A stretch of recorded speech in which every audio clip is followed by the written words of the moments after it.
제가 계시록을 우선은 지난 시간에 7교회 2장 3장을 같이 다뤄봤는데요. 우리가 1장에 계시록 1장에는 그러니까 이 계시가 누구를 통하여 또 어떤 계시가 쓰여져 있는가를 알려줬죠. 그래서 예수 그리스도의 계시라라고 할 때 우리 둘로 해석할 수 있다고 했어요. 예수 그리스도의 계시면서 예수 그리스도를 계시했다. 이걸 둘 다 해석할 수 있다라고 했습니다. 그래서 이 요한계시록은 바로 예수님의 계시다. 그리고 또 예수님을 계시하는 게다. 다른 얘기하지 않는다. 이 얘기를 우리가 좀 봤고요. 지금 이 계시록은 누구에게 쓴 편지인가라고 할 때 1장에는 성부와 성자와 성령 하나님의 이제 성령, 그러니까 성부와 성자와 성령 하나님을 통해서 은혜와 평강을 구하고 있는 장면을 우리가 상고했었던 걸로 기억하시죠. 그래서 1장 4절에 성부 하나님을 이렇게 표현했어요. 이제도 계시고 전에도 계셨고 장차 오시리. 1장 4절에 보면 이 얘기는 뭐냐면 이제도 계시는 게 집중된다고 했죠. 그러니까 지금 우리 상황을 아시고 지금 우리와 함께 하시는 그 하나님은 전에도 계셨고 창조하시며 또 그 모든 역사를 주관하시며 그리고 언제까지? 장차 오시리. 그러니까 모든 역사를 마무리하시고 모든 역사를 주관하실 하나님이시죠. 그리고 성령님을 이렇게 표현했습니다. 장차 오시리와 그의 보좌 앞에는 일곱 영이 뭐라고 했습니까? 성령님을 가리켜 이야기하고 있다라고 했습니다. 그리고 5절부터 충성된 증인으로 죽은 자들 가운데서 먼저 나시고 땅의 임금들의 머리가 되신 예수 그리스도, 그러니까 성부와 성령님과 성자 예수 그리스도로 말미암아 이제 너에게 은혜와 평강이 있기를 원한다라고 이제 인사를 하고 있습니다. 그러면 그 성부와 성자와 성령 하나님이 예수 그리스도로 말미암아 우리를 구원하셨죠. 그래서 사실은 지금 이 편지를 받고 있는 자들이 누구냐면 7교회인데 그 7교회를 말하기 전에 먼저 뭐라고 했냐면 5절에 후반부에 보면 우리를 사랑하사 그의 피로 우리 죄에서 우리를 해방하시고 그의 아버지 하나님을 위하여, 누굴 위하여? 하나님을 위해서요. 여기가 하나님의 영광을 위하여 우리를 나라와 제사장으로 삼으셨다. 그래서 지금 우리는 구원받은 하나님의 백성들을 누구라고 딱 시작하고 있냐면 바로 나라와 제사장이다. 이 나라의 개념은 바로 통치의 개념인 거예요. 그러니까 하나님이 통치하시는 하나님의 나라들, 다른 말로 말하면 제사장, 그죠? 이 제사장의 나라, 제사장에게 지금 편지를 보내는 겁니다. 근데 이 제사장은 어떤 제사장? 보니까 예수 그리스도의 피로 말미암아 속리 않고 죄사함을 받아 구원을 받은 자들, 이들이 뭐예요? 나라와 제사장들이에요. 근데 누굴 위하여? 하나님의 영광을 위하여. 그래서 이제 에베소서 1장 1절부터 여러분들이 나중에 읽어보면 성부 하나님이 우리를 창세전에 예정하셨어요. 성자 예수님이 구속 곧 죄사함을 주시기 위해 십자가에 죽으셨어요. 성령 하나님이 성부 하나님과 예수 그리스도로 말미암아 완성하신 그 구속을 우리에게 적용하세요. 왜 그러시죠? 하나님의 영광과 찬송이 되게 하려 하심이라. 이걸 계속 3번이나 반복을 하죠. 그러니까 우리가 나라와 제사장 된 궁극적인 목적은 하나님의 영광을 위하여. 이게 계시록의 핵심입니다. 그러면 이 제사장을 뭐라고 표현하고 있냐면 바로 7 교회로 표현하고 있는 겁니다. 그들 7 교회죠. 교회는 무엇입니까? 교회는 누가 교회예요? 누가 성전입니까? 우리 고린도전서 1장 가보시죠. 고린도전서 1장.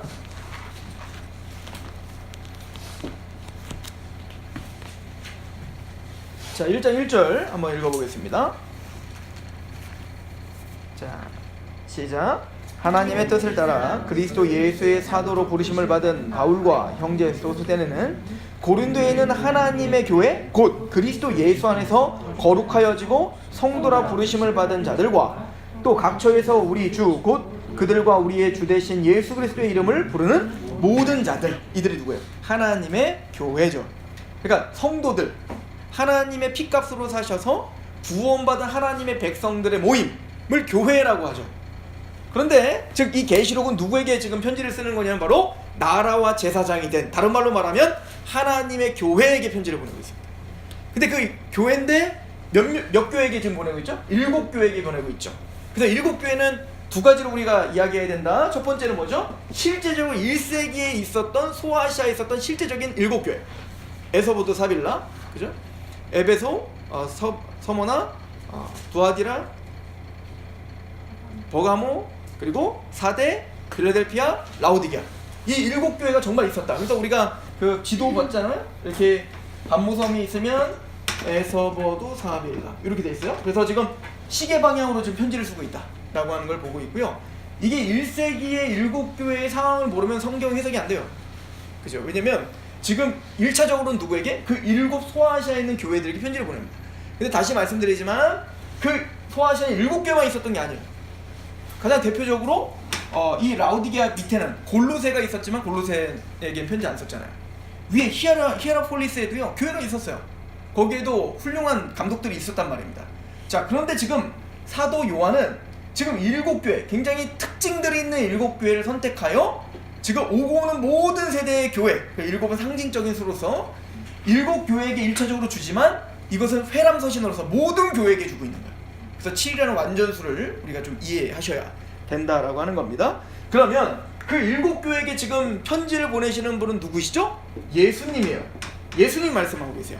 근데 그 예수님은 누구신가 봤더니 십자가에 죽으셨던 그 예수님만 우리는 생각하지만 예수님은 이미 십자가에 죽으시고 부활하시고 승천하셔서 하나님으로서 계시는 분이에요. 이걸 굉장히 강조하고 있다 하죠. 그래서 그 계시록 1장에 예수님을 묘사할 때 머리는 흰 양털 같고, 그리고 금띠를 띠고 흰 옷을 입고, 그리고 발은 빛난 주석과 같고, 그리고 입에서는 검이 나가고, 그죠? 그리고 눈은 불꽃 같고, 이 모든 게 다 뭐냐면 다니엘서랄지 에스겔서랄지 이사야서에 하나님을 향한 묘사를 그대로다 예수님에게 지금 전가시키고 있죠. 이 얘기는 뭐냐면 우리가 믿고 있는 예수님이 십자가에 죽으실 뿐만 아니라 지금 어떻게 해요? 부활하시고 승천하셔서 천지를 주관하시는 심판주로서 지금 계시다 라고 하는 걸 강조하고 계십니다. 그런데 그렇게 하나님으로서 계시는 예수님이 지금 뭐하고 계세요? 7 촛대를 붙들고 7 촛대 사이를 거닐고 있고 7 별을 붙들고 있다. 자, 7 촛대는 7 교회요. 7 별은 7 교회의 사자다 이렇게 표현하고 있지 않습니까? 결론은 뭐냐면 죽었다가 살아나시고 부활하시고 승천하셔서 지금도 모든 역사를 주관하시는, 아까 이제 이제도 계시고 전에도 계시고 장차 오실이 이게 성부 하나님께 돌렸던 그 칭호를 누구에게도 돌리면 나중에 예수님께도 그대로 돌리죠. 알파 오메가시고 처음과 마지막이신 예수님께서 지금 교회와 함께 계시다는 겁니다. 그러면 그 교회 7교회에게 준 편지를 보니까 7교회가 지금 어떤 상황인데, 그래서 우리가 2장 3장을 통해서 이 지상의 교회가 어떤 상황인지를 본 거 아니에요? 첫 번째, 에베소 교회는 어떤 상황이었어요? 하나님의 말씀으로 이단자들을 다 제쳐하고 말씀으로 거짓된 교리들과 싸웠어요. 그러나 책망할 게 있었죠? 뭐였어요? 바로 사랑, 처음상을 이뤘어요. 그러니까 하나님을 향한 또 이웃을 향한 그 처음상을 이뤘다. 에베소서에 보면 그 바울이 에베소서의 편지를 보면 뭐라고 하냐면 너희의 사랑이 소문이 났다. 내가 다 들었다. 그 정도로 정말 뜨겁게 하나님을 사랑했고 뜨겁게 성도들을 사랑했다 에베소 교회인데, 이제는 너무 교리 싸움만 하다 보니까 어떻게 됐을까? 이제는 사랑이 식어버린, 그래서 처음 사랑을 잃어버렸다. 돌이키지 않으면 촛대로 옮기겠다 이 얘기인 거예요. 그래서 예수님을 어떻게 묘사했었죠? 예수님을 오른손에는 7 별을 붙잡고 7 금촛대 사이를 거니시느니, 즉 교회의 사명과 교회가 빛을 비추는 그 사명을 누구를 통해서 감당해야 돼요? 예수님이 떠나시면 아무것도 아니거든요. 그런데 처음상을 잃어버린 그 에베소 교회에 예수님이 어떻게 했다는 거예요? 손 놓겠다는 겁니다. 그러면 촛대를 옮기겠다는 거죠. 그렇죠? 자, 두 번째, 우리 서문학교회는 어떤 교회였습니까? 서문학교회는 네가 가난하고 궁핍하지만 실상은 네가 부유하다. 실제적으로 가난했던 교회였고요, 약했던 교회였습니다. 그러나 그런 과정 속에서도 정말 부단히 말씀 앞에 정말 승리했던 교회가 서문학교회죠. 그래서 서문학교는 책망이 없는 교회입니다.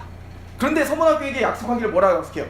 그래서 내가 너희가 참 대단하다, 하나님 말씀 이렇게 잘 지키고 너희가 이렇게 하나님 말씀 앞에 복음 앞에 사니 참 대단하구나, 앞으로 너에게 복된 길을 줄게가 아니라 이제 앞으로 며칠 잡혀가 순교를 당할 거다, 더 큰 고통이 올 거다, 그래 이겨라. 이기는 자에게는 이제 서문학교에게 생명의 면류관을 줄 것이다. 생명의 관을 줄 것이다 라고 이야기를 하죠. 그래서 이 서문학교에게 예수님은 어떻게 묘사가 되었죠? 바로 8절에 보니까 처음이며 마지막이요 죽었다가 살아나신. 왜? 지금 고난 중에 있으니까. 지금 너희들이 예수님의 십자가처럼 죽고 있지만 내가 부활한 것처럼 너희들도 그렇게 부활할 거야.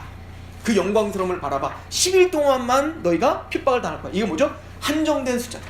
짧은 숫자다. 짧은 기간 동안에 하나님이 정해놓은 그 기간 안에만 너희가 고난을 당하는 거지 영원한 고난이 아니니까 예수님의 십자가 부활을 믿으며 그렇게 너희가 승리하라 라고 이제 이야기를 한 거죠. 자, 그리고는 이제 12절에 보가목 교회의 특징은 어땠습니까? 자, 그들은 이 보가목 교회들은 사실은 외부적인 핍박을 당했죠. 막 순교자도 있었어요. 안디바 같은 사람은 순교당했잖아요. 그런데 외부적인 핍박은 견뎌냈는데 뭐에 넘어진 거예요? 내부적인 유혹에 넘어진 겁니다. 그래서 사탄이 두 가지로 항상 교회를 힘들게 해요. 첫 번째는 핍박과 두 번째는 유혹입니다. 그죠? 그러니까 오늘날 시대는 사실 핍박보다는 유혹이 좀 더 강한 시대인 것 같긴 해요. 그런데 어쨌든 이 버가목 교회는 핍박, 외부적인 공격은 이겨내는데 내부적으로 그 세속화에 확 휩쓸려 버린 겁니다. 그래서 이 버가목 교회가 발람의 교훈을 지켰다라고 했는데 이 발람이 뭐죠? 바로 불의한 재물을 얻으려고 거짓 예언을 한 게 바로 발람 아닙니까? 그런 것처럼 지금 뭔가 이 버가목 교회의 지도자 그룹들이 복음을 전하거나 이러지 않고 말씀을 그대로 전하는 게 아니라 거짓된 어떤 재물들의 유혹이 당해요. 하나님의 말씀을 왜곡되게 전했는데 그거에 대한 분별력이 전혀 없었던 것 같습니다. 그래서 넘어졌다 라고 하는 것이 이야기를 하죠. 그래서 예수님을 뭐라고 표현하고 있어요? 12절에 보니까 좌우에 날선 검을 가지신 분. 뭐요? 하나님이 말씀으로 너희를 반드시 심판할 거다. 정신 차려라. 예수님을 그렇게 표현할 수밖에 없었던 거예요. 그리고 이제 그 네 번째 교회 두아디라 교회가 18절부터 이제 나옵니다. 근데 이 교회는 딱 에베소 교회와 정반대의 교회였죠. 에베소 교회는 말씀은 정말 최선을 다하고 있었는데 뭐가 없었어요? 사랑이 없었어요. 근데 반대로 이 두아디라 교회는 사랑과 섬김과 행함이 얼마나 넘치는지 몰라요. 사랑해요. 다 포용하고요. 관용하고요. 좋은 게 좋은 거예요, 다. 그런데 문제는 진리 싸움을 못했어요. 그래서 얘네들은 그냥 다 용납하고 용서하고 그래 다 포용해야지 하면서 이세벨도 다 포용하고 관용했어요. 그러니까 교리 싸움을 못했던 겁니다. 진리에 대한 어떤 관념이 없어져 버린 거예요. 그래서 하나님이 이런 교회를 책망하시면서 주님께서 어떻게 묘사됩니까? 18절에 보면 그 눈이 불꽃 같고 그 발이 빛난 주석과 같다. 난 너희의 모든 패부를 감찰한다. 빨리 회개하라는 겁니다. 주님이 심판주다. 그러나 너희들의 그 회개를 회개치 않으면 내가 가만둘 수 없다. 이렇게 이제 경고를 할 수밖에 없었던 거죠. 자, 이제 3장 1절에 이 심각한 교회가 하나 나오죠. 바로 사대 교회입니다. 그렇죠? 이 다섯 번째 교회 사대 교회는 어떤 상황입니까? 그냥 아예 죽어있는 교회. 죽어있다는 게 뭐냐면 온전한 행위가 아무것도 없는 거예요. 그러니까 믿음이 있습니다. 난 믿습니다. 난 구원의 확신이 있습니다. 나는 하나님 잘 믿습니다 라고 말하는데 그의 열매는 아무것도 없어요. 꼭 야고보 사도가 말하는 것과 같죠. 너희가 말로 믿음이 있다고 말하느냐? 잘하는도다. 귀신들도 믿고 떠느니라. 너희가 말로 자랑하냐? 나는 행함으로 내 믿음을 증거하겠다. 이렇게 말하는 겁니다. 그런데 이 사대교회는 행함이 전혀 없는 거예요. 온전한 행함이 없는 교회, 죽어있는 교회. 겉은 살아있는 듯 하나 죽은 완전 죽어있는 교회예요. 이게 사대교회죠. 그래서 예수님이 사대교회에게 예수님을 어떻게 예시하십니까? 3장 1절에 사대교회 사자에게 편지하라 하나 하나님의 7영과 7별을 가지신 이가 이르시되 내가 내 행위를 아노니 내가 살았다 하는 이름을 가졌으나 죽었다. 7영과 7별을 가지셨다. 7영 이게 누구예요? 성령님이죠. 그래서 그 성령님을 통하지 않고는 그들이 살 수 없는 거예요. 거듭나게 하시고 다시 살게 하시고 그렇게 할 수 있는 게 바로 성령님이에요. 그러니까 예수님이 바로 그 성령님을 지금 부여잡고 너희를 살릴 수 있는 분, 너희를 다시 거듭나 하나님을 바라보게 하실 수 있는 분, 그분은 바로 예수다. 이것을 우리에게 강조하고 있죠. 그리고 7절에 서문학교회처럼 책망함이 없는 교회, 그죠? 여섯 번째 교회 빌라델피아 교회입니다. 7절에 보니까 그 빌라델피아 교회는 8절에 보니까 어때요? 볼지어다 내가 내 앞에 열린 문을 두노니 능히 닫을 사람이 없으리라. 내가 내 행위를 아노니 내가 작은 능력을 가지고서도 내 말을 지키며 이름을 배반하지 않는 교회. 그러니까 서문학 교회와 빌라델피아 교회에 공통적인 특징이 있어요. 작고 가난하고 힘이 없어요. 그죠? 큰 교회가 좋은 게 아닙니다. 그런데 이 빌라델피아 교회의 특징이 있다면 하나님의 말씀을 이루어내려고 하는 교회입니다. 적은 능력이지만 어떤 뭐 큰 걸 해드리진 않아요. 그러나 작은 것에 충성하는 교회입니다. 내가 할 수 있는 대로 최선을 다하는 교회입니다. 그런데 이런 살아있는 교회에 어떤 일이 벌어져요? 말씀이 충만했겠죠? 그래서 유대인들이 돌이키는 교회입니다. 그러니까 유대인들을 말씀으로 그 얼마나 교만하고 얼마나 복음을 받아들이지 않는 유대인들이요. 근데 그 견고한 진을 부셔버리고 예수 그리스도의 복음 앞에 무릎 꿇게 하는 교회. 이게 빌라델피아 교회입니다. 적은 능력을 가졌지만 정말 살아있는 교회죠. 그래서 이 교회를 예수님은 뭐라고 이렇게 계시하시냐면 7절에 보면 진실하사 다윗의 열쇠를 가지시니 곧 열면 닫을 사람이 없고 닫으면 열 사람이 없는 그가 천국문을 활짝 열어놓은 거예요. 그 빌라델피아 교회를 통해서 역사하시는 그 하나님의 역사들을, 그래서 복음이 전파되어 유대인들이 돌이키고 그런 모든 구원을 받는 역사들이 이 빌라델피아 교회에서 끊임없이 나타날 수 있도록 다윗의 문을 열어놓으신 거죠. 그죠? 그래서 예수님이 사실은 이건 빌라델피아 너희가 한 게 아니라 주님이 하신 거예요. 그죠? 그리고 마지막 라우디게아 교회를 우리가 상고했어요. 라우디게아 교회는 어떤 교회죠? 뜨겁지도 않고 차갑지도 않은 교회. 그러니까 히에라볼리에서 나오는 그 뜨거운 온천수가 굉장히 몸에도 좋은 온천수로 쓰임받은 것처럼, 또 히에라볼리에서 내려와서 이 라우디게아를 거쳐 골로새까지 가면 그 물이 깨끗하게 정화가 되면서 식으면서 훌륭한 냉수가 되죠. 그래서 그게 골로새까지 가면 차가운 물로서 유용하게 쓰임을 받아요. 그런데 그 라우디게아 교회는 어땠어요? 거기 그 중간에 거치면서 미직지근한 물이 되고 석회가 가득하기 때문에 먹을 수 없는, 그래서 먹으면 단순히 중간이 아니라 내 뱉을 수밖에 없다. 이게 뭐냐? 아무짝에 쓸모없다. 그러니까 이 라우디게아 교회도 사대 교회와 똑같이 칭찬이 없는 교회. 그죠? 그래서 예수님을 뭐라고 표현할 수밖에 없죠? 여기 보니까 4장 14절에 보면 아멘이시오 충성되시고 참된 증인. 그러니까 지금 말하는 거예요.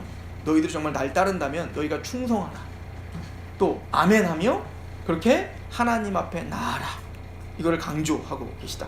자, 그런데 이 일곱 교회에게 이기는 자에게는 뭘 준대요? 이기는 자에게는 생명의 면류관 줄게, 또 보좌에 앉게 해줄게, 또 성전의 기둥이 되게 해줄게, 흰돌을 줄게. 이기는 자들에게 주는 이 목록들을 가만히 보면 전부 다 뭐냐면 구원에 관련된 거였다 라고 하는 거죠. 그러니까 우리가 2장 3장만 보면 꼭 뭐 같아요? 우리가 열심히 뭔가 인내하고 우리가 뭔가 이겨야 생명의 관을 얻을 수 있고 그런 것 같아요. 그죠? 그러나 요한기적 전체를 본다면 누가 이기게 한다는 거야? 누가 이긴다는 거야? 그래서 내가 이기겠다는 거예요. 예수님이 내가 이기고 또 예수와 함께 있는 너희들이 이긴다, 이 얘기를 사실 하는 겁니다. 우리 그 12장을 먼저 좀 갔다가 갑시다. 요한기적 12장.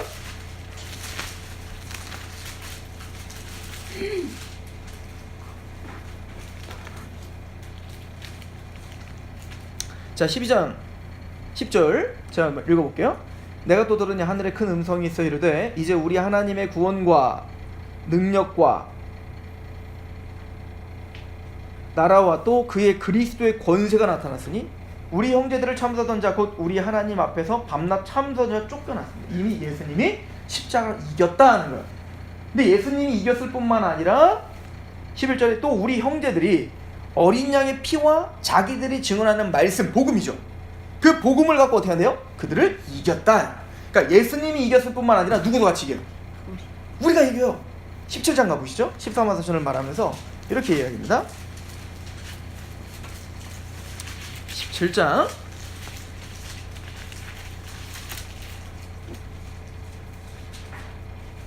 자 14절입니다. 자 17장은 이제 음녀가 심판받는 거예요. 세상이 심판받는 모습을 보여주면서 17장 14절에 그들이 어린 양과 더불어 싸우려니와 어린 양을 만주해 주시오 만왕의 왕이심으로 그들을 이기셨어요. 예수님이 이기십니다. 세상을 이기십니다. 그런데 또 그와 함께 있는 자들 누굽니까? 곧 부르심을 받고 택하심을 받은 진실한 자들 누굽니까? 예수와 함께 부르심 받고 택함 받은 자들 누구예요?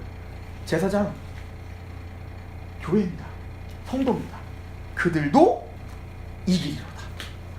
그러니까 주님이 이기시고 주님과 함께 있는 자들이 이겨요.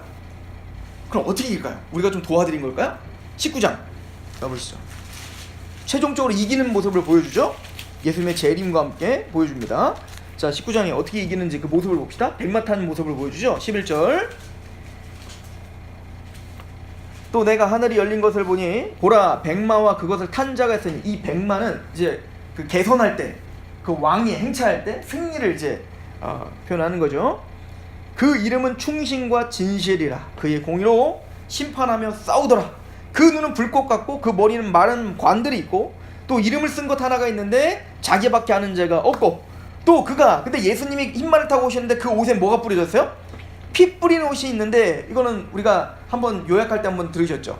이게 이사야서 63장을 인용한 거예요. 그때 보면 에돔을 하나님이 심판하시고 오시는 겁니다. 근데 하나님이 심판하고 오시는데 옷에 막, 흰 옷에 막 피가 막 가득 묻어 있어요. 그 물어봐요. 그 피가 무엇입니까? 라고 했더니 아무도 도와주지 않았다. 나 홀로 에돔을 치고 에돔을 심판하고 내가 돌아오는 길인데 그들의 선혈이 묻은 것이다. 이건 뭐예요 지금? 누가 싸운 거예요? 하나님 홀로 싸워 다 심판하시는 겁니다. 마찬가지로 우리가 이긴다라고 할 때는 누가 싸우시는, 홀로, 예수님 홀로 싸우셔서 심판하시고 끝장내시는 거지 우리가 할 수 있는 게 없다고요. 이것은 바로 심판의 피입니다. 즉, 근데 예수님의 그래서 흰옷에는 그 피가 가득 묻었는데 그 뒤를 따르는 여호와의 군대, 예수의 군대 누굽니까? 이게 14만 4천 하나님의 백성들 아니에요? 근데 그들이 같이 개선하고 있죠. 근데 이들의 피 묻었어요? 14절. 하늘에 있는 군대들이 희고 깨끗한 세마포 옷을 입고 백마를 타고 그들과 함께, 그들도 백마를 탔어요. 그들이 이긴 자죠. 그죠? 그러니까 예수님이 홀로 싸워서 이겼고 우리는 은혜로 이긴 자가 됩니다. 함께 개선하고 있는 모습을 보여주는 겁니다. 그러므로 계시록 전체에서 말하고 있는 거는, 일곱 교회들아, 너희들이 그렇게 지금 넘어지고 쓰러지고 연약하지만 그래서 이기는 자에게 내가 이걸 줄 거야. 그러니까 너희들은 인내하라. 너희들은 싸우라. 이겨라. 그렇게 말하고 누가 이기게 할 것인가? 내가 이겼다. 그리고 내가 너희를 이기게 해줄게. 이 얘기를 하는 거예요. 귀 있는 자는 들을지어다. 이걸 반복적으로 이야기해주고 있죠. 즉, 우리가 2장 3장을 통해서 일곱 교회의 모습을 보면서 1세기에 그런 교회들이 있었구나가 아니라 우리는 그걸 배우면서 누구를 봤어요? 나를 봤다고요. 내가 일곱 교회인 거예요.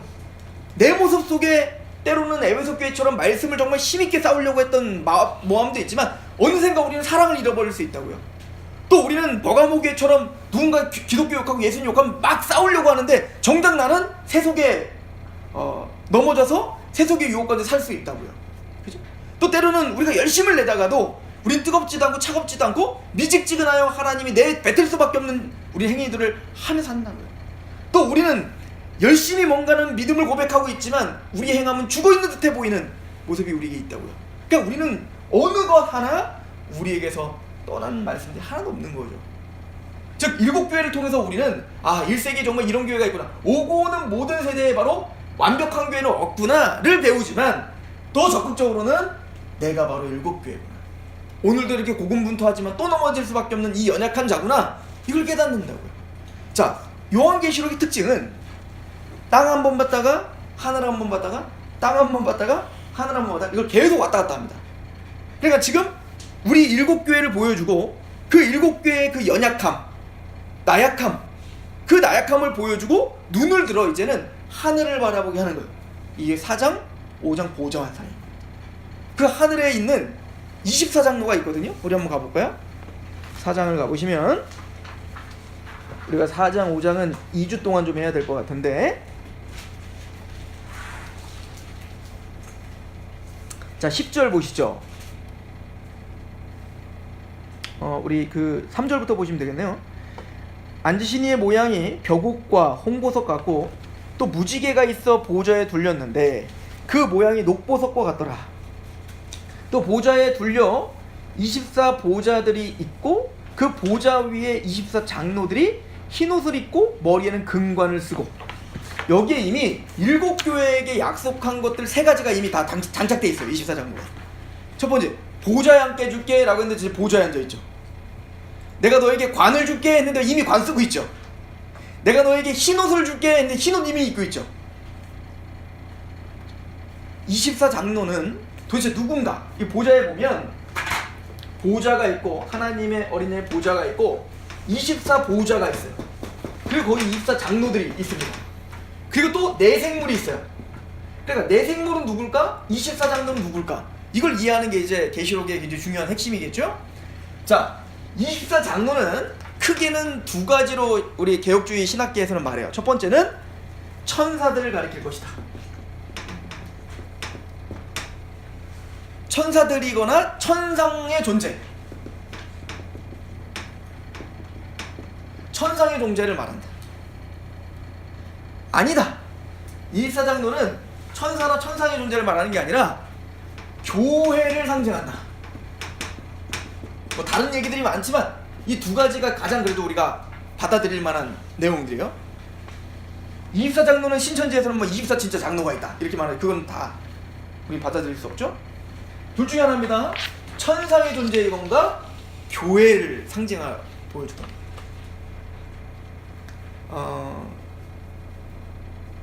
여러분들이 고르세요. 뭐 할지.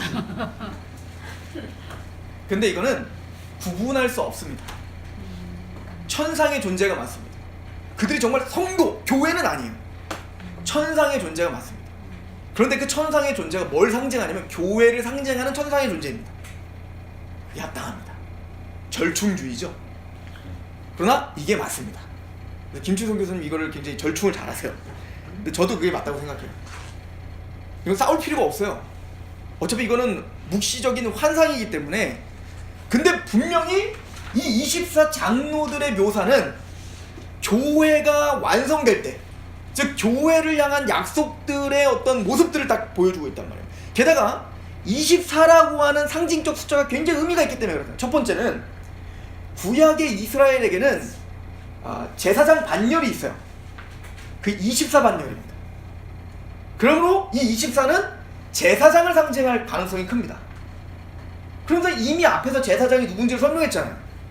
예수 그리스도의 피로 말미암아 구속받은 하나님의 교회가 제사장들이라.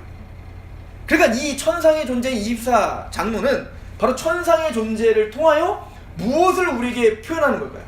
바로 24 장로의 반열이 있는 바로 교회를 상징하는 걸로 봅니다.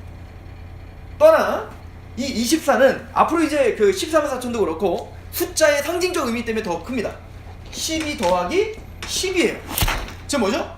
구약의 12지파를 대표하는 하나님의 백성들, 그리고 뒤에 12사도를 대표하는 신약의 교회의 대표들을 합한 숫자입니다. 이런 거는 계속 성경이 이 용하기로 계속 반복해요. 14만 4천도 마찬가지죠? 12 곱하기 12 곱하기 1000이라고 했어요. 앞에 12는 뭐라고 했죠? 바로 12지파를 대표로 하는 구약의 백성들. 뒤에 12는 신약의 백성들, 12제자를 대표하는 신약의 백성들. 그래서 다시 말씀드리지만, 근데 왜 12 곱하기 10이에요 갑자기? 누구 맘대로? 성경 맘대로. 그래서 안식일인 7 곱하기 7을 하면 뭐죠? 7째 49에서 50일째 되는 날을 오순절, 그죠? 7년째 되는 걸 안식년이라고 하는데 7년의 안식년에 곱하기 7은 뭐요? 49일 그 다음에는 뭐요? 대신년. 이걸 통해서 뭘 배우는 거예요? 일주일에 한 번 뭡니까? 우리는 안식을 하면서 안식을 생각해야 돼요. 또 1년에 한 번 7번째 달은 뭐 하냐면 7번째 달 대속제일이 있어요. 그래서 1년에 한 번 또 대속제일 날 생각하면서 진짜 우리에게 참된 안식을 주실 것을 생각해야 돼요. 또 7년에 한 번씩은 뭐 해야 돼요? 안식년을 통해서 다 이제 뭐 작물이니 뭐 다 재배하면 안 되잖아요. 7년에 한 번 안식을 통해서 진짜 안식을 또 바라봐야 돼요. 그 일생일 때 딱 한 번. 이게 한 번밖에 안 돌아오죠. 100살 넘게 살면 뭐 2번 돌아올 수 있는데 보통 이제 한 번 돌아오는 거예요. 그러니까 일생일대 한 번 대신연을 겪으면서 진짜 하나님의 안식을 기념하는 거예요. 그래서 그 안식 곱하기 한 뭐예요? 절대 안식을 상징적으로 보여주죠. 그런 것처럼 구약의 12 하나님의 백성들 곱하기 신약의 12 백성들을 곱함으로 뭐예요? 절대 하나님의 백성들. 그러니까 하나님이 선택받은 오고 오는 모든 세대의 모든 백성들의 총수가 바로 14만 4천들 말하다. 곱하기 1000은 뭐예요? 많다. 헤아릴 수 없다. 더 나아가 군대 숫자, 그죠? 군대다 라고 하는 것을 보여주는 겁니다. 그러므로 이런, 그러니까 24장로가 12과 12, 또 14만 4천이 12과 12 계속 크게 나눠져. 나중에 보면 그 14만 4천이 새 노래를 부르는데, 우리가 이것도 이미 봤죠? 계시록 17장에 가면 14만 4천이 새 노래를 불러요. 근데 새 노래를 뭐라고 하냐면 땅에서 구속을 경험한 자 외에는 배울 자가 없어. 그러니까 이 새 노래는 뭐예요? 구속을 경험한 자의 노래예요. 근데 이 새 노래를 나중에 15장에 가면 이거를 더 자세하게 풀어줘요. 뭐라고 하냐면 바로 모세의 노래, 어린 양의 노래. 딱 보면 나오죠? 모세는 뭐예요? 구약의 이스라엘 백성들의 구원의 노래입니다. 어린 양의 노래는 신약의 하나님의 백성들이 구속을 경험한 노래입니다. 그럼 모세의 노래와 어린 양의 노래가 다른 게 아니에요. 다 예수 그리스도로 말미암아 구원받았다는 노래입니다. 그러나 지금 상징적으로 구약의 백성들과 신약의 백성들의 노래 모두 다 새 노래다, 이걸 말하죠. 게다가 나중에 그 새 예루살렘과 또 새 하늘과 새 땅이 보이는데 그 성을 보니까 어때요? 문이 12문이 있어. 그 12문은 누구의 이름으로? 12지파의 이름으로. 12반석이 있네. 그 12반석은 누구의 이름으로? 12사도들의 이름으로. 이게 계속 반복된다고요. 그러므로 이런 계시록의 전체적인 줄거리를 보면서도 24장로는 분명히 구약의 12지파를 대표하는, 또 신약의 12사도를 대표하는 신구약의 오고 오는 모든 제사장 그룹인 교회를 상징하는 천상의 존재들, 이렇게 보는 게 맞습니다. 자, 그러면 지금 이 땅의 교회 2장 3장에서 볼 때 이 교회는 계속 넘어지고 쓰러지고 연약했잖아요. 근데 이미 천상에 24장로는 다 장착하고 있는, 생명의 관을 쓰고 있고 흰 옷을 이미 입고 있고 보좌에 이미 앉아있어요. 이게 우리의 실상입니다. 우리가 이 땅을 살고 있지만, 이 땅에서 여전히 연약하지만 우리는 이미 그리스도 안에서 연합되어 이미 하나님의 백성들은 이미 하나님이 준비하신 그리스도와 함께 그 보좌에 함께 앉아있는 거예요. 우리 에베소서를 가봅시다.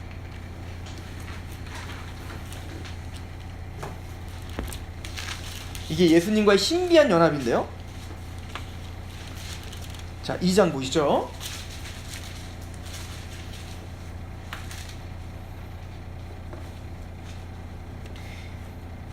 2장 1절에 그는 허물과 죄로 죽었던 너희를 살렸도다. 이 허물과 죄로 죽었을 때가 바로 육륜의 표를 받을 때거든요. 나중에 우리 14만 4천, 우리 13장 때 좀 더 자세하게 하겠지만, 그때는 너희는 그 가운데서 행하여 이 세상 풍조를 따르고 공중권세점을 따랐죠. 그래서 이마와 손목에 그 사단의 짐승의 표를 받은 것처럼 하나님의 말씀의 가치관대로 사는 게 아니라 세상의 풍조대로 사는, 그러니까 세상의 종이었고 사탄의 종이었고 죄의 종들이었죠. 근데 그랬던 우리를 살렸다는 거예요. 거기서 건지셨다는 거예요. 이게 구속을 경험한 14만 4천들이에요. 택함받고 빼내심을 받은 자들. 자, 3절에 전에는 우리도 다 그 가운데서 우리 육체의 욕심을 따라 지내며 육체와 마음에 원하는 것을 하여 다른 이들과 같이 본질상 진노의 자녀이었더니, 자, 국률이 풍성하신 하나님이 우리를 사랑하신 그 큰 사랑으로 인하여, 자, 어떻게 하셨죠? 허물로 죽은 우리를 그리스도와 함께 어떻게 하셨습니까? 살리셨다. 이거 어떻게 살렸습니까? 예수님이 십자가에 죽으심으로 내 죄를 속죄하시고 예수님의 부활하심으로 우리를 의롭다 하셨죠. 이거를 세례라고 표현하고 있는 거예요. 즉 신비한 연합이죠. 그러니까 예수님의 십자가의 죽음은 누구 죽음이에요? 내가 죽은 거야. 예수님의 부활은 누가 부활한 거야? 우리가 살아난 거야. 이게 신비한 연합이라고요. 이거 우리가 한 게 아니죠. 가로치고 너희는 은혜로 구원을 받은 것이니라. 그런데 예수님의 십자가와 부활에 연합된 것만 아니라 우리는 이미 예수님과 연합돼요. 신비한 연합이 돼요. 예수님의 십자가의 내 죽음이고 예수님의 부활이 내 부활이 됐다고요. 더 나아가 예수님이 십자가에 죽으시고 부활한 것만 끝났어요? 40일 만에 승천하시어 하나님이 우편하시게 계시잖아요. 우리는 거기도 연합되어 있는 겁니다. 다음 구절 한번 읽어봅시다. 6절 시작. 또 함께 일으키사 그리스도 예수 안에서 함께 하늘에 앉히시니. 우리는 육신이 이 땅에 살고 있지만 이미 예수를 믿는 사람들은, 예수님의 십자가와 부활에 연합한 하나님의 백성들은 예수와 함께 영적으로 뭐예요? 우리는 하늘에 앉아 있는 거예요. 그래서 우리를 뭐래요? 천국 시민권자라고 하는 거예요. 이 땅을 살고 있지만 우리는 어디에 속한 사람들이라는 거예요? 하늘에 하나님께 속한 사람들이에요. 그래서 말합니다. 7절. 이는 그리스도 예수 안에서 우리에게 자비하심으로써 그 은혜의 지극히 풍성함을 오는 여러 세대에 나타나려 하심이라. 너는 그의 은혜로 인하여 믿음으로 말미암아 구원을 받았으니 이것은 너에게서 난 것이 아니요 하나님의 선물이라. 우리가 한 게 하나도 없는 거예요. 오직 예수님의 십자가와 부활과 승천을 통해서만 확정되는 겁니다. 그죠? 그러니까 이 땅의 2장 3장의 이 땅의 연약한 교회들을 바라보게 하시며 그렇게 우리는 고통당하고 고난당합니다. 그런데 눈을 들어 하늘을 바라보게 하는 거예요. 그랬더니 그 보좌에, 그 아름다운 보좌, 영화로운 보좌 24보좌가 있는데 거기에 이미 생명의 관을 쓰고 흰 옷을 입고 영광 중에 함께 앉아있는 24장로를 보여주고 있는. 그리고 그 보좌에는 뭐가 있죠? 다시 한번 가보시죠. 계시록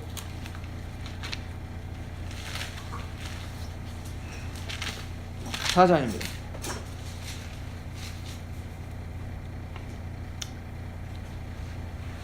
4장 2절을 보세요.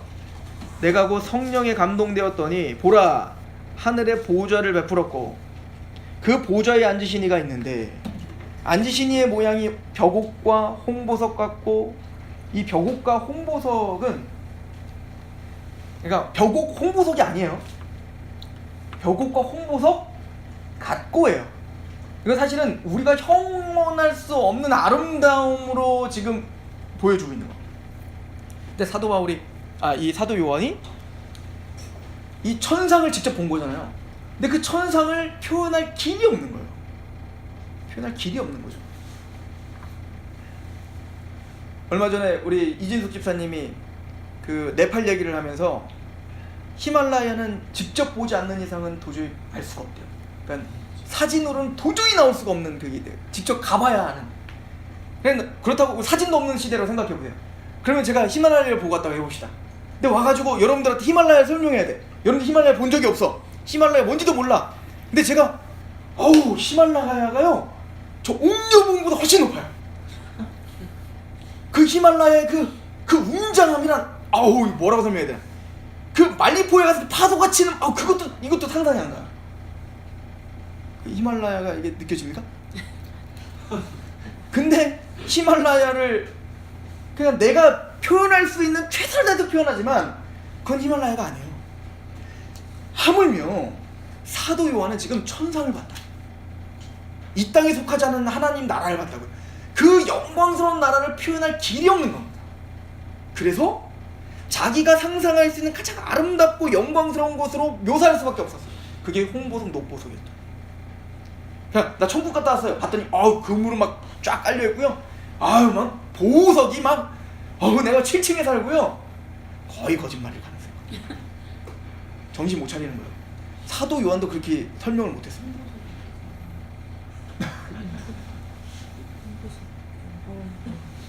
자, 근데 여기 보면 홍보석과 녹보석이 있고 무지개가 있어 보좌에 둘렸는데, 사실 이 무지개도 이제 신학자들마다 좀 다른데 1차적으로는 에스겔서에 있는 것처럼 하나님의 영광스럽고 찬란함을 지금 보여주고 있는 거로 봐야 됩니다.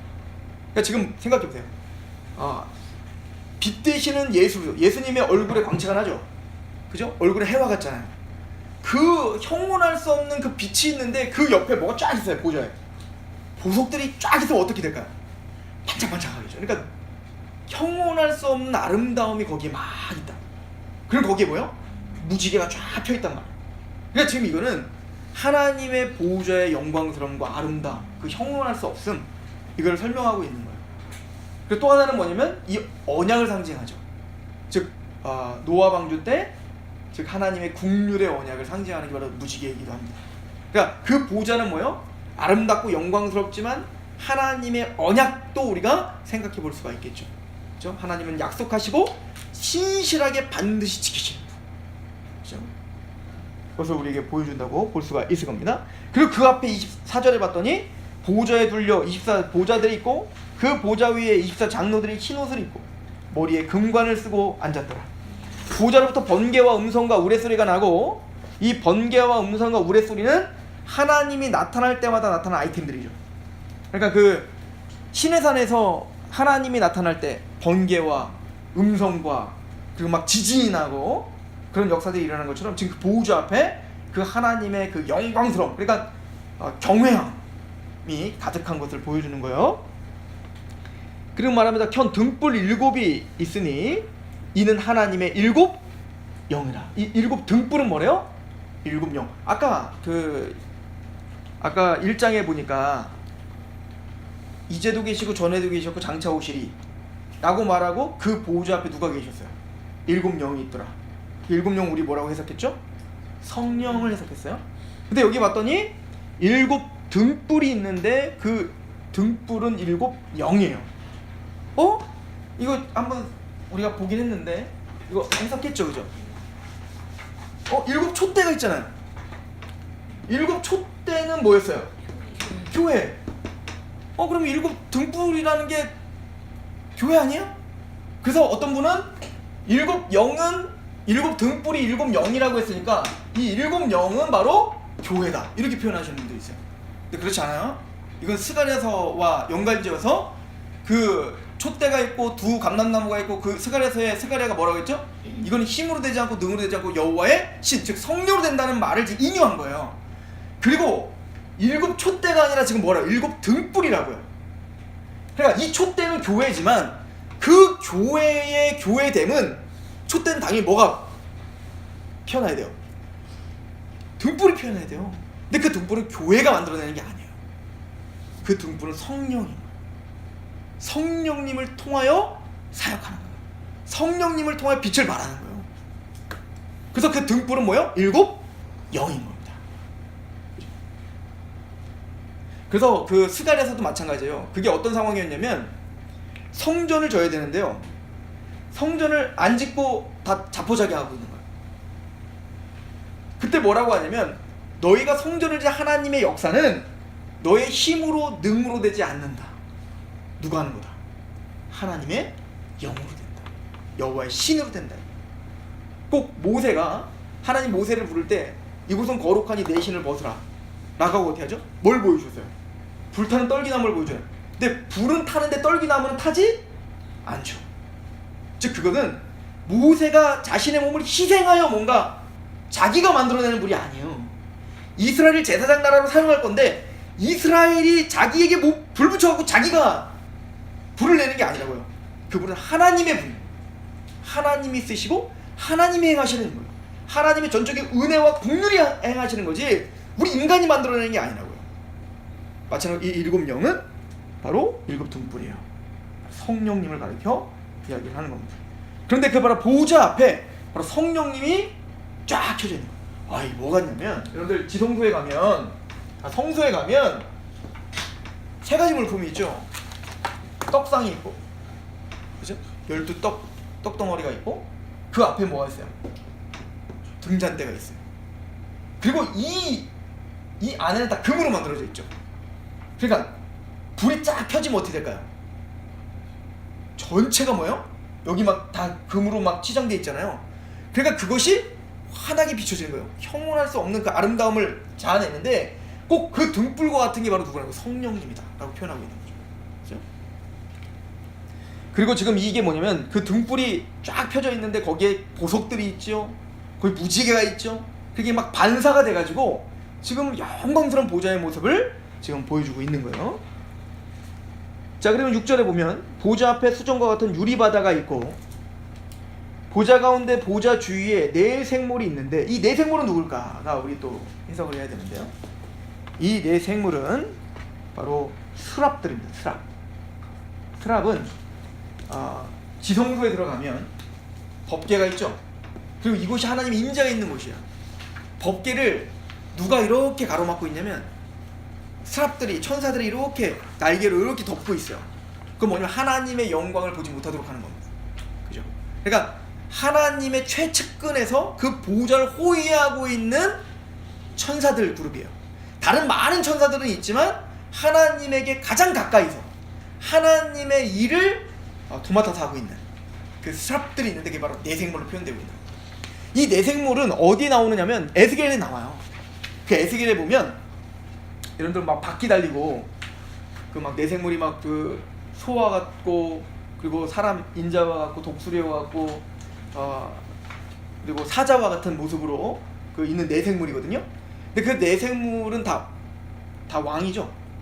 사자는 동물의 왕이고요. 소는 가축의 왕이고요. 인간은 모든 만물의 왕이고요. 독수리는 하늘의 왕이죠. 그냥 가장 영광스러움을 갖고 있는, 지배하고 있는 꼭 그런 느낌이에요. 근데 이 내생물이 에스겔에서 어떻게 나오냐면 막 바퀴가 달려가지고 막 앞으로 쫙 갔다가 다시 돌아오고 막 이런 환상 보잖아요. 근데 이게 뭐냐면 하나님의 영광을, 그 성전에서 영광을 그 내생물에 실어가지고 나르는 역할을 하죠. 그러니까 호위하고 있는 거예요. 하나님의 영광을 호위하고 하나님을 최측근에서 지금 호위하고 있는 스랍들, 이게 바로 내생물입니다. 그죠? 그러니까 이게 꼭 성막과 비슷하죠. 성막에 앞에 물두멍이 있고 그리고 하나님의 지성소에 들어가면 꼭 그 법궤를 호위하고 있는 스랍들이 있는 것처럼 내생물이 있고, 그죠? 그렇게 지금 성막과 뭔가 계속 긴밀한 연관을 가지면서 지금 가고 있다라고 하는 걸 이제 좀 볼 수가 있습니다. 자, 그리고 7절에 보면 그 첫째 생물은 사자 같고, 둘째 생물은 송아지 같고, 셋째 생물은 얼굴이 사람 같고, 넷째 생물은 날아가는 독수리 같은데, 이거 세세한 것들은 우리 다음 주에 좀 할 거예요. 오늘은 4장 5장의 큰 그림만 좀 잡을 거니까요. 8절에 네 생물은 각각 6 날개를 가졌고 그 안과 주위에 눈이 가득하더라. 그들이 밤낮 쉬지 않고 이르기를 거룩하다 거룩하다 거룩하다 주 하나님 곧 전능하신 이여, 전에도 계셨고 이제도 계시고 장차 오실 이시라 라고 찬양하죠. 하나님을 막 찬양합니다. 그러니까 이 천사들도 찬양하는데 날개가 몇 개 있대요? 6개. 이거 나중에 그 이사야서에 보면 이사야가 하나님을 성전에서 보게 돼요. 근데 하나님을 직접 본 것도 아니고 하나님의 그 옷자락을 보죠, 성전에. 그때 막 화로 달아서 죽게 되었다 막 그러면 나 자기 죄인이라고 막 고백할 수밖에 없지 않습니까? 근데 그때 천사들을 봤는데 천사들이 날개가 6개 있는데 두 날개는 어떻게 하고? 눈을 가리고, 두 날개는 발을 가리고, 두 날개로 막 날라요. 천사들이 왜 두 날개로 눈을 가렸죠? 천사들은 죄가 있어요, 없어요? 없죠. 거룩하죠. 근데 그 거룩한 천사들도 감히 누굴 못 봐요. 거룩하신 하나님을 볼 수 없는. 그죠? 그래서 이사야서에 보면 이 6 날개가 하는 그 무엇을 하는지, 용도가 뭔지를 설명해 주죠. 그러니까 하나님은 거룩하세요. 그러니까 죄인들인 우리가 하나님 보면 죽는 거예요. 우리 원래 못 봐요. 그죠? 그런데 이 천사들이 하는 건 뭐냐면 밤낮 쉬지 않고 하나님을 찬양하는데요. 자, 이 천사들만 찬양할 뿐만 아니라 10절 보세요. 24장로들이 보좌에 앉으신 이의 앞에 엎드려 세세토록 살아계신 이에게 경배하고 뭘 내려놔요? 자기의 관을 보좌에 내려놓습니다. 여러분들 보세요. 지금 24장로들이 만약에 성도를 표현하고 있는 천상의 존재들이라면 지금 이 관, 누구에게 약속한 거였어요? 교회에게 약속한 거잖아요. 이기는 자에게는 그 관 줄게 라고 했잖아요.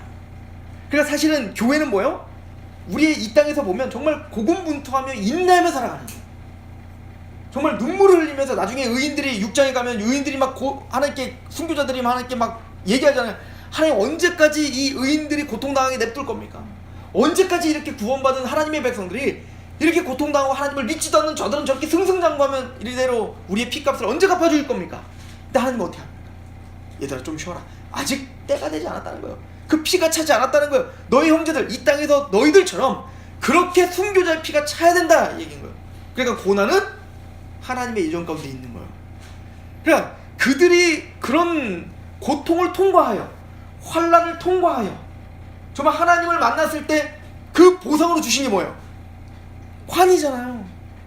그 인생이 담긴 거 아닙니까?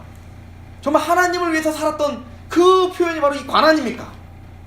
근데 그 관을 누구에게 내려놔요? 그 보좌 앞에 내려놓죠. 뭘 알기 때문이죠? 나의 나됨은 그리스도의 은혜라는 걸 아는 거예요. 하나님의 전적인 은혜라는 것을 아는 거. 자신들이 이 관을 쓴 것, 자신들이 이렇게 천상의 보좌에 앉아 영광을 지금 경험하고 있는 것은 내가 이긴 게 아닌 거예요. 예수 그리스도가 이기게 하신 거고, 예수님이 우리를 견인하신 거고, 우리는 그 은혜로 여기에 참여하고 있다는 걸 아는 거예요. 누구보다 가장 낮아져 자신의 모든 것을 하나님께 다시 내어드리는 것, 최고의 절정의 예배가 있는 곳, 이게 천상이에요. 저는 계시록을 보면서 하나 깨닫는 게 있어요. 계시록 6장에 하나님을 향한 갈등이 있어요. 하나님 왜 우리에게 이런 고난이 있습니까? 이해할 수가 없죠. 뭐 욥을 생각하시면 돼요. 욥도 자신이 고난을 당했을 때 아무리 새 친구들이 와서 설명한다고 그게 납득이 됩니까? 납득이 안 되는 거예요. 하나님만 원망스러운 거예요. 하나님은 의인이나 악인이나 다 이렇게 고달프게 살아서 하나님 이걸 지금 즐기고 계셔, 이럴 정도로 지금 하나님께 삐뚤어져 있다고요. 아무 소리도 들리지 않습니다. 찬양할 수도 없습니다. 하나님께 원망할 수밖에 없습니다.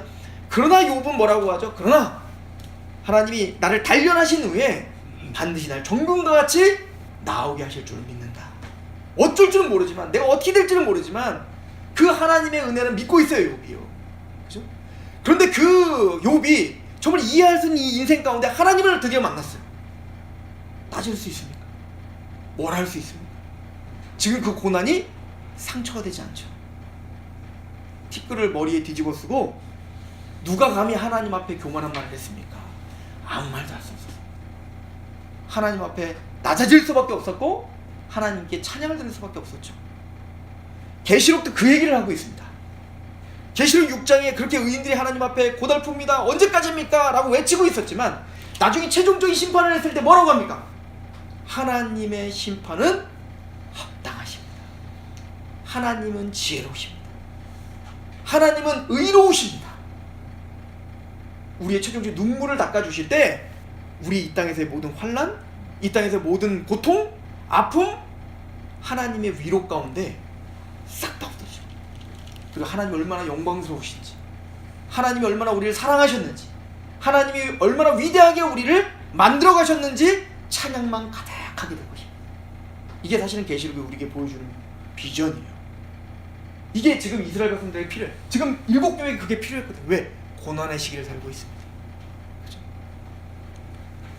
그리고는 사장은 이렇게 찬양하죠. 10절에 자기의 관을 하나님께 드리며 뭘 찬양하죠? 11절, 우리 주 하나님이여 영광과 존귀와 권능을 받으신 것이 합당하오니 주께서만 만물을 지으신지라. 만물이 주의 뜻대로 있었고 또 지으심을 받았습니다. 자, 이게 천상에 있는 24장로가 하나님을 찬양하는데 뭘 찬양해요? 하나님은 창조주이십니다 를 찬양해요. 여러분들, 욥이 고난을 당했을 때 그 욥의 그 고난을 하나님은 세세하게 친절하게 설명해 주지 않죠. 내가 왜 너한테 고난을 줬냐면 이거 말하지 않아요. 뭘 얘기합니까? 창조주를 만나야 됩니다. 그죠? 여러분들, 신학교에 가면 창조하신 하나님을 배울 때 창조는 말씀으로 천지 창조하셨대로 끝나는 게 아니에요. 창조에는 창조와 보존과 섭리가 포함된 단어입니다. 즉 하나님이 만드셨기 때문에 하나님이 보존하시고 하나님이 보존하시는 것을 하나님의 섭리 가운데 반드시 완성시키는 것, 이게 창조주만 할 수 있는 거예요. 근데 그 24장로는 바로 그 보좌에서 하나님의 그 창조를 찬양하는 거예요. 하나님은 우리를 창조하셨고 하나님은 의로우시며 하나님은 우리를 반드시 완성시키시는 분입니다. 이 찬양을 하는 거죠. 누구에게 이 찬양이 돌려요? 누구에게 돌아갑니까? 성부 하나님의 창조 사역에 예배가 돌아갑니다. 자, 5장은 다음 주에 이어서 할 텐데 5장은 누구에게 돌아가죠? 자, 4장은 천상의 보좌의 찬양이 누구에게 돌아가요? 성부 하나님, 특별히 성부 하나님의 창조자이신. 그럼 5장은요? 예수 그리스도죠. 한번 보세요. 5장 9절. 그들이 새 노래를 불러 이르되, 이 새 노래가 3번 나와요. 5장, 7장, 14장. 새 노래를 불러 이르되, 다 똑같아요. 근데 나중에 제가 비교해서 알려드릴 거예요. 14장 가서. 그들이 새 노래를 불러 이르되 두루마리를 가지시고 그 인봉을 떼기에 합당하시도다. 일찍 죽임을 당하사 각 족속과 방언과 백성과 나라 가운데서 사람들을 피로 사서 하나님께 드리시고 그들로 우리의 하나님 앞에서 나라와 제사장들을 삼으셨으니 그들이 땅에서 왕노릇 하리로다 하더라. 내가 또 보고 들음에 보좌와 생물과 장로들을 둘러서 많은 천사의 음성이 있으니 그 수가 만만이요 천천이라. 큰 음성을 이르되, 그 새 노래의 내용이 뭐예요? 죽임당하신 어린 양은 능력과 부와 지혜와 힘과 존귀와 영광과 찬송 받으시기에 합당하도다. 그 최고의 예배를 누구에게 돌려요? 어린 양 되시는 성자께 돌려요. 어린 양이 무엇을? 구속을 찬양하죠. 구속을 찬양합니다. 꼭 그거와 같습니다.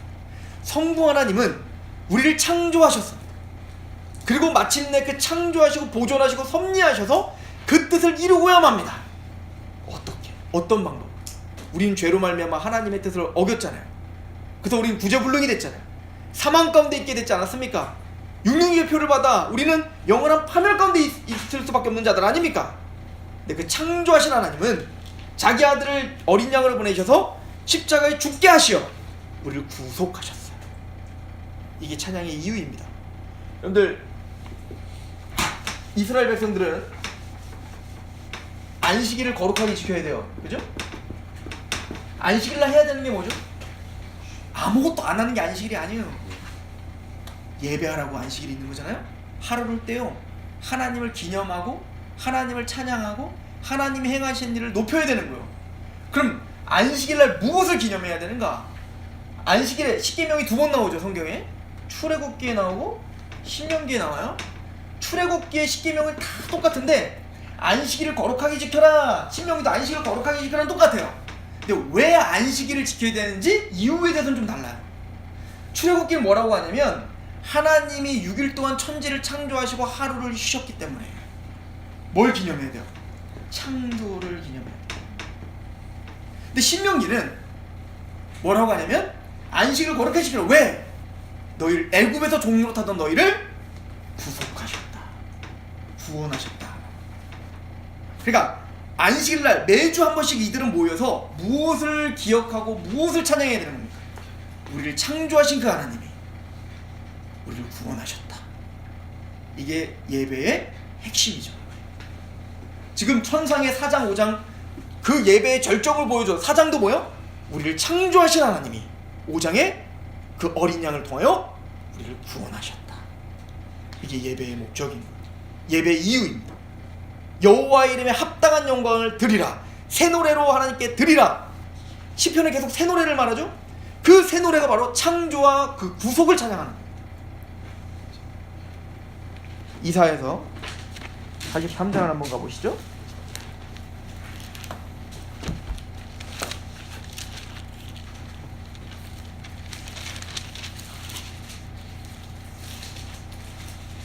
(43장) 7절 보세요.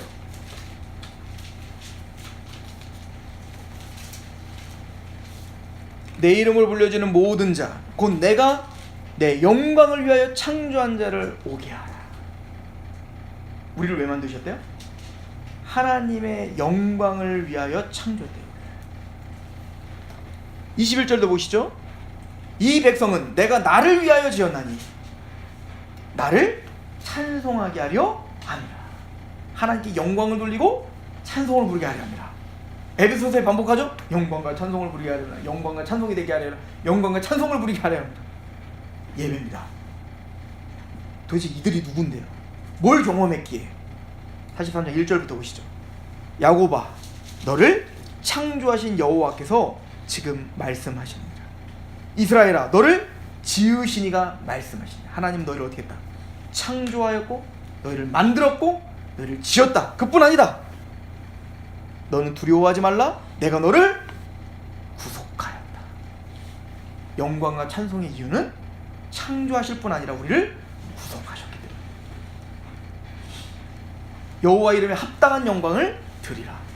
창조와 구속, 충분히 우리는 찬양하기에 충분합니다. 하나님은 그거 하나만으로도 찬양받기 합당하십니다. 지금 보좌에 있는 그 하나님의 백성들과 천사들이 창조와 구속을 찬양하고 있는 거예요. 그렇죠? 우리는 이 4장 5장을 통해서 여전히 7교회를 통해서 보여준, 우리가 여전히 부딪히고 넘어지고 쓰러지고 엎어지고 죽어있다고 표현도 되고 그런 오합지졸 같은 우리들이지만, 하나님이 보여준 건 천상을 바라보게 하는 거예요. 우리는 하늘에 속한 자란다. 너가 이 땅에서 그렇게 연약하고 쓰러지지만 너희들의 소속은 하늘에 있다. 최고의 경배를 드리고 창조하시고 구속하신 그 하나님과 예수 그리스도 앞에 너희의 모든 관을 내어놓은 목적지를 보여주는 거예요. 내가 너희를 그렇게 만들고야 만다. 그러면 왜 이 7교회가 이렇게 힘들까요? 왜 7교회, 우리가 이렇게 힘들 수밖에 없을까요? 이거를 6장에 설명하는 거예요. 7일을 떼면서 이 땅에 어떤 저주 가운데 살아 우리가 왜 힘들 수밖에 없는지, 왜 우린 고통할 수밖에 없는지. 그러나 그 7인도 보면요, 4.3, 7 나팔도 4.3, 7 대접도 4.3이에요. 첫 번째 인부터 네 번째 인, 다섯 번째 인부터 일곱 번째 인, 이게 딱 갈라져요. 첫 번째부터 네 번째는 이 땅의 것을 보여줍니다. 그래서 흰 말, 붉은 말, 검은 말, 청황색 말을 통해서 이 땅이 어떤 상태인지를 보여줍니다. 어떤 저주의 상태고 어떤 심판을 받는지를 보여주죠. 그런데 그 가운데 그래서 5장을 보니까 뭐예요? 천상에서 천상을 또 보여줍니다. 그런데 이런 상황 속에서 천상에서 다섯 번째이 떼지니까 누가 막 울어요. 아까 말했던 의인들이 하나님께 통하는 모습을 보여줘. 근데 여섯 번째이 떼지니까 뭐예요? 하나님이 심판을 보여줌으로 하나님이 최종적으로 누굴 승리하게 할 건지를 보여주죠. 이 나팔과 대접 심판이 똑같아요. 이 땅이 어떻게 심판받았는지를 보여줘요. 악인들이 어떤 심판을 보여주는지 보여줘요. 그리고는 다시 천상에 가 그걸 해설해줘요.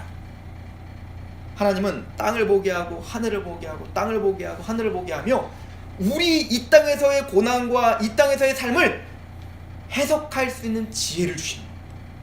하늘의 시각, 하나님의 뜻 가운데 우리가 어디로 가고 있는지를 보여주는 거죠. 우리 하나 읽고 마치겠습니다. 야고보서요. 야고보서 1장입니다. 저는 이 말씀을 너무 사랑하는데, 꼭 요한계시록이 이 얘기하는 것 같아요.